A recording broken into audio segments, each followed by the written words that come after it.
Have you ever noticed that when most people get hurt, they scream? They fight, they argue, they cry, they demand an apology. Noise is the natural reaction to pain.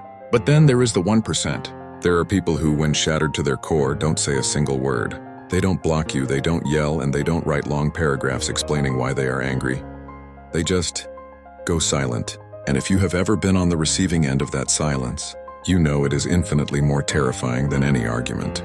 If you are someone who goes quiet when the pain is deep, you aren't passive-aggressive, and you aren't weak. You are executing a complex psychological defense mechanism. Here is the psychology behind why the deepest pain often has no voice. 1. The freeze response and amygdala. Hijack, we all know the fight or flight response. But psychology teaches us there is a third, often overlooked response. Freeze. When an animal is caught by a predator and knows it cannot escape, it goes limp. It plays dead to numb the pain of the end. Humans do this emotionally. When a betrayal is so shocking or a hurt is so deep that your brain cannot process it, your amygdala, the fear center of your brain, hijacks your system. It shuts down Broca's area, the part of the brain responsible for speech. You literally cannot find the words because your brain has decided that talking is no longer a survival strategy. You are in emotional shock. 2. You are experiencing learned helplessness. This is a darker realization. If you stay quiet when hurt, it is often because, at some point in your past, you learned that speaking up makes things worse. Psychologist Martin Seligman coined the term, learned helplessness. If you grew up in an environment where your feelings were invalidated, mocked or ignored, your brain wired a permanent connection. Voice equals punishment. Now, as an adult, your silence is a conditioned reflex. You don't speak because your subconscious has already calculated the odds and decided that being heard is impossible. 3. You have reached emotional bankruptcy. Arguments require energy. Explaining your feelings requires hope. You only argue with someone when you still believe the relationship can be fixed. You fight because you care. But silence is the sound of giving up. In psychology, this is the moment of detachment. You aren't quiet because you are calm. You are quiet because you have realized the person hurting you is committed to misunderstanding you.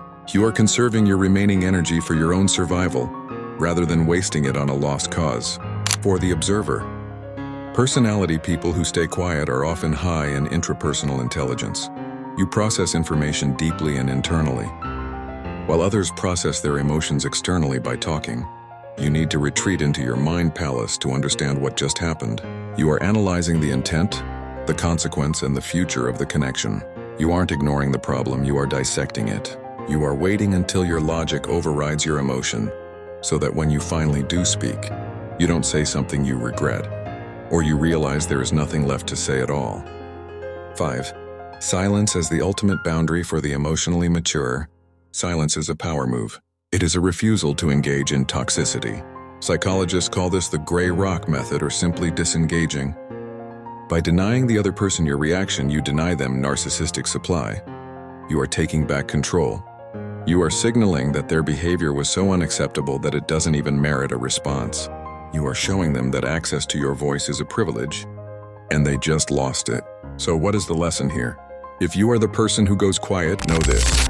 Your silence is loud, it is heavy, and it is valid. It is your soul's way of saying, I am protecting what is left of me.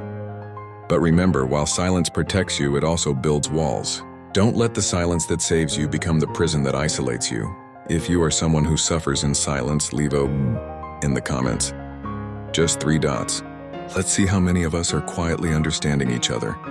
And subscribe for more truth about the psychology of your life. We'll see you in the next video.